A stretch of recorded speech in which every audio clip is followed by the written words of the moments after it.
بسم اللہ الرحمن الرحیم۔ السلام علیکم۔ صبح 11 بجے میرا شوہر گھر میں داخل ہوا۔ میں ان پر برس پڑی تھی کیونکہ میں رات سے ان کا انتظار کر رہی تھی، مگر وہ اب صبح کے 11 بجے آئے تھے۔ انہیں دیکھ کر ہی میرا پارا ہائی ہو گیا۔ میں نے کہا کہ آپ کو ایسا نہیں کرنا چاہیے تھا۔ شادی کے 4-5 دنوں کے بعد ہی ان کا عجیب رویہ شروع ہو گیا تو مجھے ان سے الجھن ہونے لگی تھی، اسی لیے میں نے ان پر بہت غصہ کیا، مگر وہ ہاتھ میں 2 لفافے لہراتے ہوئے بولے، یہ ہمارے ہنی مون کا ٹکٹ ہے۔ یہ دیکھ کر میں بڑی خوش ہوئی۔ میں نے کہا کہ اب تو مجھے آپ سے کوئی گلہ نہیں ہے، اب مجھے یہ بتائیں کہ ہم کب جا رہے ہیں۔ میں تو یہی سمجھ بیٹھی تھی کہ یہ کسی بیرون ملک کے ٹکٹ ہیں اور ہم لوگ ترکی یا پھر سوئٹزرلینڈ جائیں گے تاکہ اپنا ہنی مون منا سکیں۔ میں یہ باتیں سوچ ہی رہی تھی کہ مجھ سے کہنے لگے، جلدی کرو، تیار ہو جاؤ، ہمیں ابھی نکلنا ہے۔ ابھی کیسے نکل سکتے ہیں؟ میں نے بحث کی۔ انہوں نے کہا کہ ہمیں اسی وقت گھر سے نکلنا ہوگا، اور ویسے بھی شام کے وقت سفر کرنا اچھا نہیں سمجھا جاتا، مگر مجھے اپنے کپڑے۔ میری ساس ہم دونوں سے کہنے لگیں کہ بیٹا، یہ مناسب وقت نہیں ہے کہ تم لوگ گھر سے نکل رہے ہو، ویسے بھی سردیوں کی راتیں ہیں، رات جلدی ہو جاتی ہے، دن چھوٹے ہیں، تمہیں اپنا خیال کرنا ہوگا۔ میری ساس نے مجھے منع کر دیا، مگر میں ان کی کوئی بھی بات سننا اپنی شان کے خلاف سمجھتی تھی۔ میں نے کہا کہ ہمیں اسی وقت جانا ہے، مجھے رات کا سفر کرنا اچھا لگتا ہے۔ میری ساس نے پھر کوئی اعتراض نہیں کیا۔ ہم دونوں ہی گھر سے نکل گئے۔ گاڑی میں بیٹھے تو میں نے پوچھا کہ ہم کہاں جا رہے ہیں۔ تیاری میں مصروف میں نے ان سے اس سے پہلے یہ سوال بھی نہیں کیا تھا۔ تب انہوں نے مجھے عجیب سا جواب دیا، بولے کہ جانا کہاں ہے؟ ہم تو تمہارے میکے یعنی سوات جا رہے ہیں، سوات جائیں گے اور وہاں پر اچھی اچھی جگہوں پر گھومنے پھرنے جائیں گے۔ یہ سن کر مجھے خاصی مایوسی ہوئی تھی، کیونکہ سوات تو میں نے سارا گھوم پھر رکھا تھا۔ ہم لوگ سوات کے ہی رہنے والے تھے، جبکہ میری شادی پشاور میں ہوئی تھی۔ ہنی مون کا سارا خمار میرے ذہن سے اتر چکا تھا۔ مجھے نئی نئی جگہیں گھومنے کا اور دیکھنے کا شوق تھا، مگر یہ مجھے سوات لے کر جانے والے تھے۔ مجھے غصہ تو آیا، مگر میں خاموش ہو گئی تھی۔ پشاور سے ہم لوگ جب نکلے، راستے میں کھانا پینا کرتے ہمیں رات کے 8 بج گئے تھے۔ پشاور کی سڑکیں ویسے بھی بہت جلدی ویران ہو جاتی ہیں، یہاں کے لوگ رات دیر تک دکانوں میں نہیں بیٹھتے۔ پوری سڑک خالی، ویران، سنسان ہو گئی تھی۔ بس میں اور میرا شوہر گاڑی میں ایک دوسرے سے خوشگپیاں کرتے جا رہے تھے کہ تبھی مجھے کچھ گڑبڑ سی نظر آئی تھی۔ ایسا لگا جیسے کوئی ہمارا پیچھا کر رہا ہو۔ ایک ہی گاڑی تھی کالے رنگ کی، جسے میں نے سڑک پر 2-3 بار دیکھا۔ پہلے تو مجھے شک ہوا، مگر پھر لگا جیسے میں وہم کر رہی ہوں، کیونکہ وہ تقریباً پچھلے 20 منٹ سے ہمارا پیچھا کر رہی تھی۔ میرے دل میں ایک عجیب سا خوف بیٹھ رہا تھا، مگر میں نے اپنے شوہر کو یہ بات نہیں بتائی کہ کہیں گاڑی چلاتے چلاتے ان کی نظر گاڑی پر پڑی تو پریشان ہو جائیں گے، ان کا سارا دھیان بٹ جائے گا۔ اسی وجہ سے میں خاموش ہو گئی تھی۔ میرا دل نہیں چاہتا تھا کہ میں ایسی کوئی حرکت کروں کہ ریحان کو غصہ آ جائے۔ ویسے بھی وہ کافی دیر سے جلے بھنے بیٹھے تھے۔ بولے کہ تم نے میرے ساتھ بہت برا سلوک کیا۔ شادی کے بعد بیوی کو اپنی زبان قابو میں رکھنی چاہیے، خصوصاً شروع کے دنوں میں، مگر تم تو ابھی سے بول چال کر رہی ہو، اتنا روب جھاڑتی ہو مجھ پر۔ مجھے لگتا ہے کہ میں نے اپنی استانی سے شادی کر لی۔ ہم باتیں کر ہی رہے تھے کہ ایک زوردار جھٹکے کے ساتھ وہ پچھلی کالی گاڑی ہماری گاڑی کے سامنے راستہ روک کر کھڑی ہو گئی تھی۔ ہمیں ایک لمحے کے لیے یوں لگا کہ کوئی حادثہ ہونے والا ہے، مگر اس شخص نے ہماری گاڑی کی اسپیڈ سلو ہوتے ہی ہمارے آگے ایسے گاڑی روکی کہ ہم لوگ دونوں ہکا بکا رہ گئے تھے۔ ہم ابھی اپنی جان بچنے پر ہی شکر ادا کر رہے تھے کہ ان لوگوں کی گاڑی کے دروازے کھل گئے تھے۔ ہمیں لگا کہ شاید یہ گاڑی پولیس کی ہے۔ گاڑی کا قد کافی اونچا تھا۔ ہم لوگوں نے دیکھا تو گاڑی سے نکلنے والے آدمی 1-2 نہیں بلکہ پورے 5 تھے۔ یہ لوگ وردی میں بھی ملبوس نہیں تھے، بلکہ انہوں نے کالے نیلے کپڑے پہن رکھے تھے۔ میں اور میرا شوہر دیکھ ہی رہے تھے کہ ان لوگوں نے آ کر ہماری گاڑی کے دروازے پر دستک دینا شروع کر دی تھی۔ ہم لوگ سمجھ گئے تھے کہ یہ کوئی عام لوگ نہیں ہیں، یہ تو وہ خوفناک ڈکیت ہیں جن کے بارے میں سوچ کر ہی ڈر لگتا ہے۔ میں دل ہی دل میں اللہ سے دعا مانگنے لگی کہ اس آزمائش سے ہماری جان چھڑا دے، مگر ان لوگوں نے میرے شوہر کو زبردستی دروازہ کھولنے کا کہا تھا۔ اگر ہم دروازہ نہ بھی کھولتے، یہ لوگ مکہ مار کر شیشہ ہی توڑ دیتے۔ میرے شوہر نے مجھ سے کہا کہ تم پچھلی سیٹ پر چلی جاؤ، مگر گاڑی کا دروازہ کھلے بغیر پچھلی سیٹ پر بھی جانا ممکن نہیں تھا۔ میں دھڑکتے دل کے ساتھ اپنے شوہر کے ساتھ ہی بیٹھی تھی۔ ان لوگوں نے ہمیں بندوق دکھا کر گاڑی کا دروازہ کھولنے کو کہا تھا۔ میرے شوہر نے ان سے کہا کہ تمہیں جو کچھ بھی چاہیے وہ مجھ سے لے سکتے ہو۔ بٹوا سارے کاغذات وغیرہ ان کے حوالے کر دیے۔ ایک آدمی نے وہ سارا کچھ اپنے بیگ میں ڈال دیا، پھر میرے شوہر سے کہا کہ تم اتر جاؤ، اگر نہیں اترے تو ہم تمہیں گولی مار کر یہیں پر سلا دیں گے۔ وہ لوگ بہت غصے میں تھے۔ مجھے ایسا لگ رہا تھا کہ ہم سے موبائل فون چھین کر ہمیں لوٹ کر یہ لوگ ہماری جان چھوڑ دیں گے، مگر ایسا نہیں ہوا تھا۔ انہوں نے مجھے بھی گاڑی سے باہر نکلنے کو کہا تھا۔ اس آدمی کا لہجہ تو اتنا بدتمیزی والا تھا، اس کی اونچی آواز، گونجدار آواز سن کر میں بہت گھبرا گئی تھی۔ میں سہمی ہوئی کار سے باہر آئی تو یہ چاروں پانچوں مجھے دیکھ کر کہا لگا کر ہنس پڑے تھے۔ دیکھو، ایسی ہوتی ہیں شریف اور معصوم لڑکیاں، تمہاری بیوی تو بڑی خاندانی لگتی ہے بھائی۔ اس آدمی نے پشتو میں یہ بات کرتے ہوئے میرے شوہر سے کہا۔ میرے شوہر نے لوگوں کے آگے ہاتھ جوڑ دیے۔ دیکھو، تم لوگ مسلح ہو اور میں نہتہ ہوں، میری بیوی کو کچھ مت کہو، تمہیں جو کچھ چاہیے وہ مجھ سے لے لو، میں تمہارے کسی کام نہیں آ سکتا، میری گاڑی بھی لے جاؤ، ہم دونوں کو چھوڑ دو۔ اور بولا، ہمارے پاس اس سے بھی زبردست گاڑی ہے جانے من، ہمیں تمہاری گاڑی سے نہیں تمہارے مال سے مطلب ہے، اور مال میں سب سے عمدہ مال تو تمہاری بیوی ہے۔ وہ آدمی یہ کہہ کر میری طرف بڑھا تو میرے دل میں خوف و ہراس کے سائے لہرانے لگے تھے۔ مجھ پہ تو آج تک کسی غیر کا سایہ نہیں پڑا تھا، اور یہاں یہ آدمی اتنی بھیانک باتیں کر رہا تھا۔ میرا دل چاہا کہ میں یہاں سے بھاگ جاؤں، مگر میں وہیں کھڑی رہی تھی۔ مجھے بس اپنے شوہر کا انتظار تھا کہ وہ ان لوگوں کو روکے گا اور میرے پاس ہرگز نہیں آنے دے گا، مگر ان لوگوں نے اس سے پہلے ہی میرے شوہر کو مارنا پیٹنا شروع کر دیا۔ ایک آدمی میری طرف بڑھ رہا تھا۔ میں نے سوچا کہ میں یہاں سے دور بھاگ جاؤں، دوڑ لگا دوں، مگر میں نے ایسی اونچی جوتی پہن رکھی تھی جسے پہن کر بھاگنا بھی ناممکن تھا۔ اس وقت تمہارے خوف کے میرا سارا وجود ساکت ہو چکا تھا۔ میرے شوہر کو پکڑ کر یہ لوگ ایک طرف لے کر جانے لگے۔ میرے شوہر چیخنے لگا، خدا کے لیے میری بیوی کو چھوڑ دو، وہ میری عزت ہے، تم لوگ بھی ماں بہنوں والے ہو، ایسا مت کرو، میری ابھی نئی شادی ہوئی ہے، میں اپنی بیوی کو لے کر سوات جا رہا ہوں، ایسی ویسی کوئی بات نہیں ہے۔ میرا شوہر چلا رہا تھا مگر وہ آدمی مسلسل کہے لگا رہے تھے۔ مجھے تو اپنا آپ کسی گہری کھائی میں ڈوبتا ہوا نظر آ رہا تھا۔ چلو اسے سبق سکھاتے ہیں۔ دو آدمی مل کر میرے شوہر کو اٹھا کر اسی کی گاڑی کی طرف بڑھے تھے۔ میرے شوہر کو ایک گاڑی میں ڈال دیا گیا تھا۔ میں بھی گاڑی کی طرف لپکی تو اس آدمی نے میرا ہاتھ کھینچ کر مجھے پیچھے کر لیا تھا۔ ایک آدمی ڈرائیونگ سیٹ پر بیٹھ گیا۔ میرے شوہر کو دونوں ہاتھ پاؤں سے باندھ کر پیچھے والی سیٹ پر بٹھا دیا گیا تھا۔ ان لوگوں نے بندوق کی نوک پر میرے شوہر کو یرغمال بنا لیا تھا۔ میرا شوہر بار بار مجھ سے کہہ رہا تھا کہ یہاں سے بھاگ جاؤ۔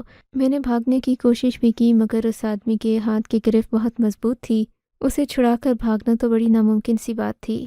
میرے ساتھ جو آدمی کھڑا تھا اس نے ایک بیگ میں ہماری ساری چیزیں سمیٹ لی تھیں، روپے، پیسے، میرا زیور، یہاں تک کہ ہماری چھوٹے چھوٹے کپڑوں والے بیگ تک ان لوگوں نے ہم سے چھین لیے تھے، مگر اس کے باوجود بھی ہماری جان نہیں چھوڑی تھی۔ میرے شوہر سے گاڑی کی چابی بھی لے لی، اسے گاڑی کی پچھلی سیٹ پر بٹھا دیا۔ تبھی اس آدمی نے گاڑی چلائی اور یہ جا وہ جا۔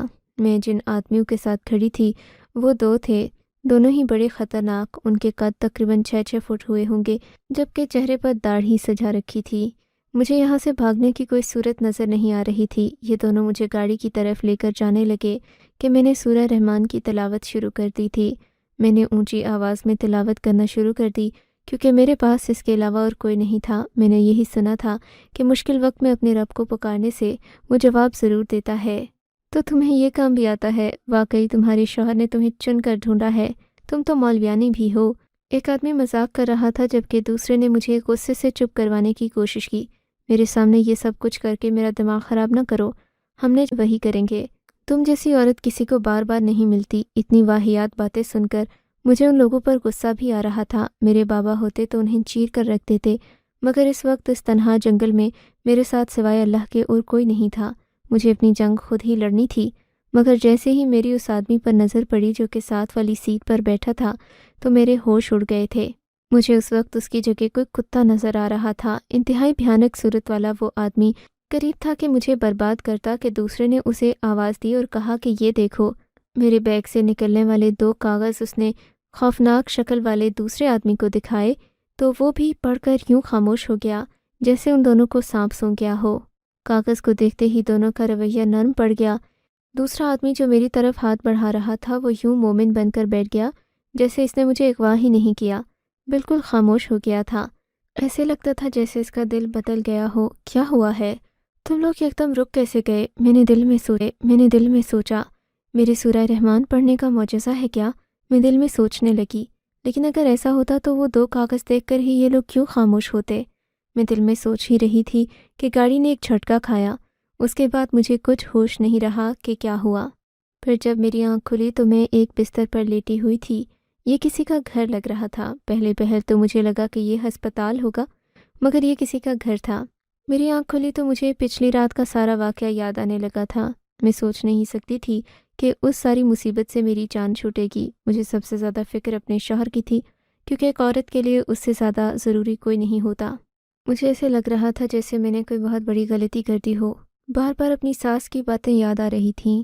کاش کہ میں ان کے کہنے پر ان کی بات مان لیتی اور گھر سے اتنی جلدی نہ نکلتی، تو ابھی یہاں بیٹھی پچھتا نہ رہی ہوتی۔ میں یہ باتیں سوچ ہی رہی تھی، کمرے کا دروازہ کھلا اور وہی آدمی کمرے میں داخل ہوا۔ میری مارے خوف کے چیخ نکلنے ہی والی تھی کہ اس نے ہاتھ کے اشارے سے مجھے چپ رہنے کا اشارہ کیا۔ تمہاری ابھی طبیعت ٹھیک نہیں ہے، تم بول نہیں سکتی؟ میرے بھی پاؤں میں گہری چوٹ آئی ہے۔ رات کو ہم سب کا حادثہ ہو گیا تھا اور ابھی تم میرے گھر پہ ہو، اس لیے زیادہ ڈرامہ کرنے کی ضرورت نہیں ہے۔ دیکھو وہ حادثہ قدرت کی طرف لکھا تھا، ہم نے نہیں کیا۔ اب جو کچھ بھی ہوا ہے اسے مل کر سہنا ہے۔ تم اس وقت ہمارے گھر میں ہو، ہم لوگ بہت شریف لوگ ہیں اور یہاں پر کسی قسم کا تماشا کرنے کی ضرورت نہیں ہے، ورنہ جو کچھ ہونے والا تھا وہ ہو بھی سکتا ہے۔ تمہارے شوہر کے بارے میں کچھ نہیں کہتا، مگر تمہیں ہم نے کوئی نقصان نہیں پہنچایا، اس لیے زیادہ ڈرامے بازی مت کرنا اور میرے باپ کے سامنے رونا دھونا مت مچا دینا۔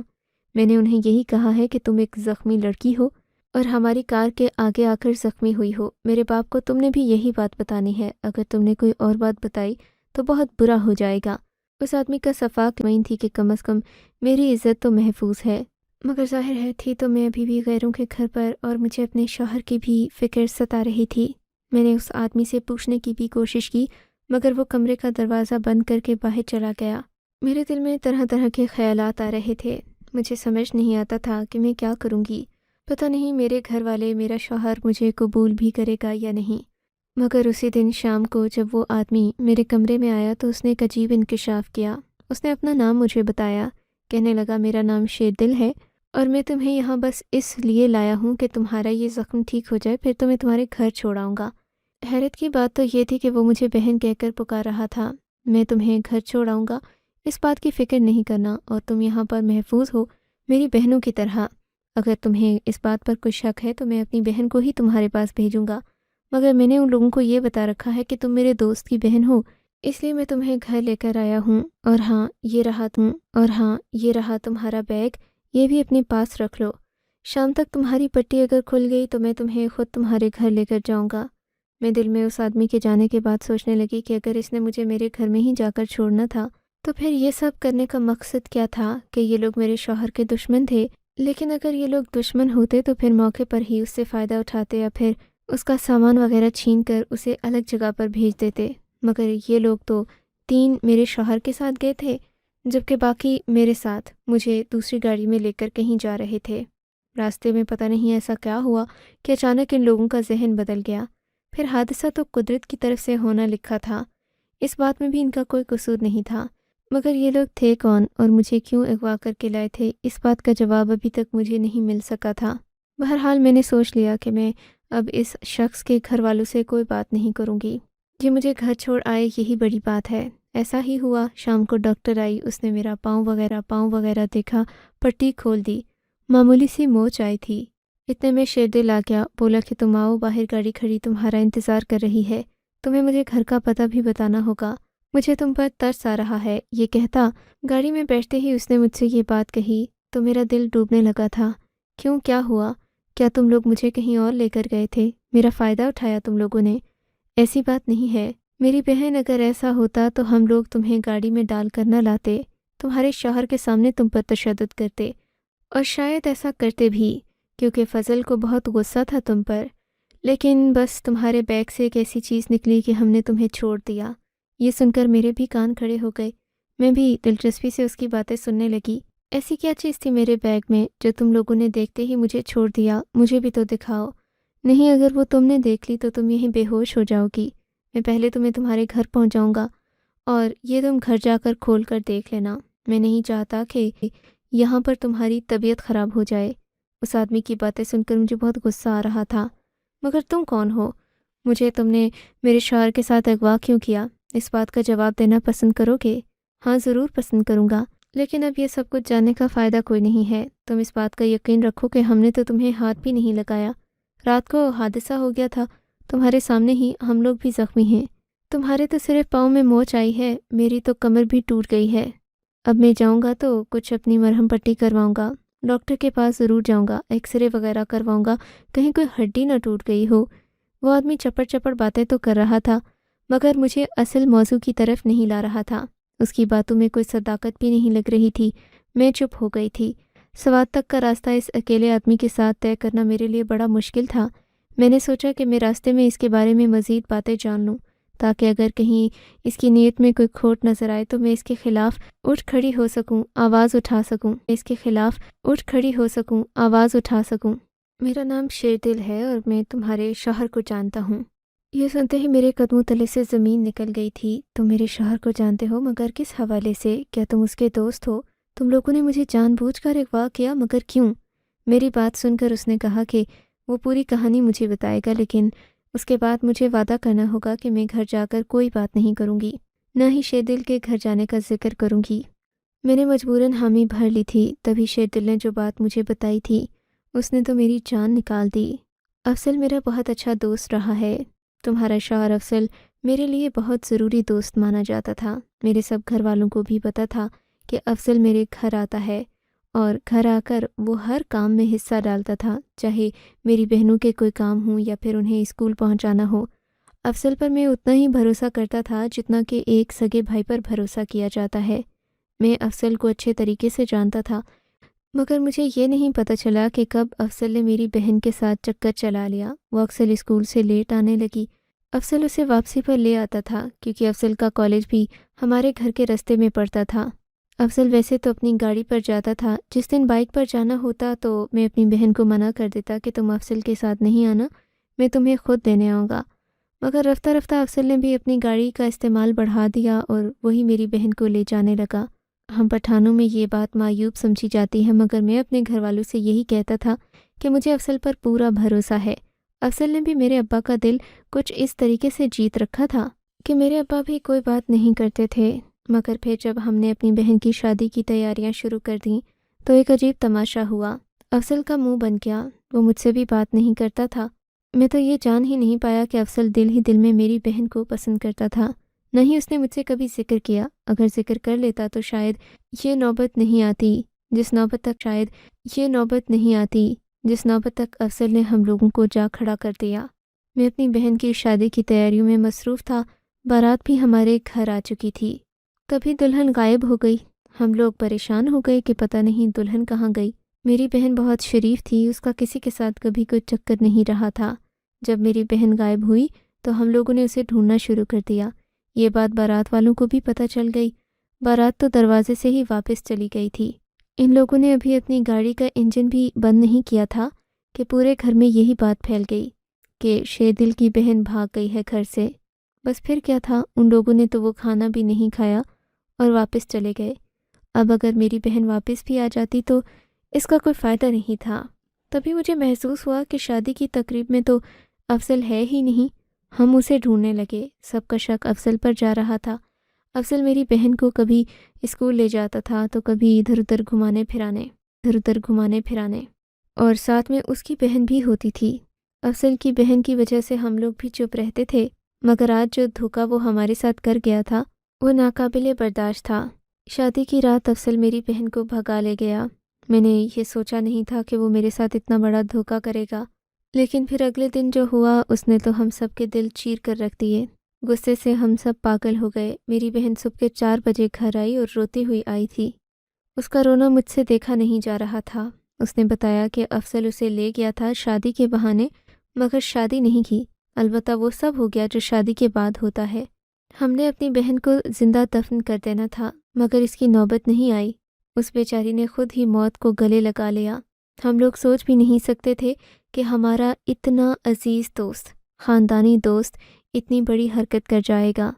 افضل سے میرا تعلق ہمیشہ کے لیے ٹوٹ گیا۔ اماں ابا نے مارے بدنامی کے خاموشی اختیار کر لی۔ وہ نہیں چاہتے تھے کہ کسی بھی طرح سے گاؤں میں یہ بات پھیلے۔ سب نے کہا کہ ہماری بیٹی کا ایکسیڈنٹ ہو گیا تھا، وہ پارلر آتے ہوئے حادثے کا شکار ہو گئی تھی، اس لیے غیرت کی وجہ سے سب خاموش ہو گئے، مگر میرے دل میں انتقام کی آگ جل رہی تھی۔ میں نے سوچ لیا تھا کہ میں بھی افضل کے ساتھ یہی کروں گا۔ میرا تو منصوبہ یہ تھا کہ شادی کی رات آپ کو اغوا کروں گا اور اس کے بعد کبھی آپ کو افضل کی شکل نہیں دیکھنے دوں گا، لیکن میں ایسا نہیں کر پایا۔ اور اب جب کہ آپ لوگ ہنی مون پر جا رہے تھے، اس بات کا مجھے پتہ چل گیا۔ میں نے سوچا کہ میں اپنے دوستوں کے ساتھ مل کر افضل کو وہ سبق سکھاؤں گا کہ ساری زندگی یاد رکھے گا۔ میں تو اسے جان سے مارنا چاہتا تھا، مگر میرے دوست اسے سبق سکھانے ایک دور دراز علاقے میں لے گئے، اور میں جو اپنی بہن کا بدلہ آپ سے لینے کا سوچ رہا تھا، جب افضل کی جیب سے نکلے کاغذات دیکھے تو مجھے تو آپ پر رحم آنے لگا، کیونکہ اس کاغذ پر آپ کے اور افضل کے تعلق کے ختم ہونے کی مہر تو طلاق دے چکا ہے۔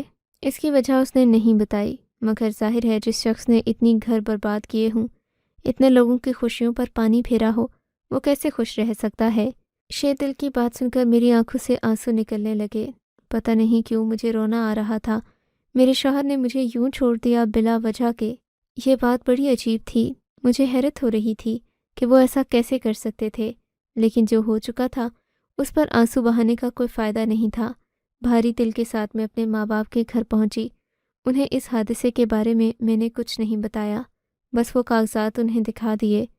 میرے ماں باپ بھی پچھتانے لگے، کیونکہ افضل کا اور میرا رشتہ تقریباً زبردستی ہوا تھا۔ افضل کے والد صاحب نے یہ رشتہ ان کی رضامندی کے خلاف کیا تھا۔ خاندان میں جب شادیاں اس بنیاد پر ہونے لگیں کہ کس کے پاس زمین اور جائیداد کتنی ہے، تو پھر یہی واقعات ہوتے ہیں۔ افضل کے باپ نے اگر شادی کی رات اس کی دلہن کو قبول کر لیا ہوتا تو آج ان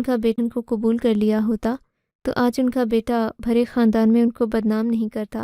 افضل نے باپ سے اپنی محبوبہ کی رسوائی کا بدلہ لیا، شیر دل نے افضل سے اپنی بہن کی رسوائی کا بدلہ لیا، پر پتہ نہیں مجھے کیوں، کس وجہ سے رسوا کیا گیا، میرا گھر کیوں اجاڑا گیا۔ لوگ تو کہتے ہیں کہ یہ دنیا مکافات عمل ہے، کوئی مجھے بھی بتا دے کہ میرا قصور کیا تھا، کیونکہ میں نے تو آج تک کسی کے ساتھ کوئی زیادتی نہیں کی، پھر میرے ساتھ ایسا کیوں ہوا، اور اس میں قدرت کی کیا ہی حکمت ہو سکتی ہے۔ میرا خدا پر سے ایمان اٹھتا جا رہا ہے۔ خدا کے لیے کوئی مجھے تسلی بخش جواب دے دے کہ اس سب کے پیچھے خدا کی کیا ہے۔ آپ کو اگر یہ کہانی اچھی لگی ہے تو اس ویڈیو کو لائک کیجیے، اور اس طرح کی مزید کہانیاں سننے کے لیے ہمارے چینل کو ضرور سبسکرائب کیجیے۔ کہانی سننے کا شکریہ۔ آپ سے ملاقات ہوگی اگلی ویڈیو میں، تب تک کے لیے اللہ حافظ۔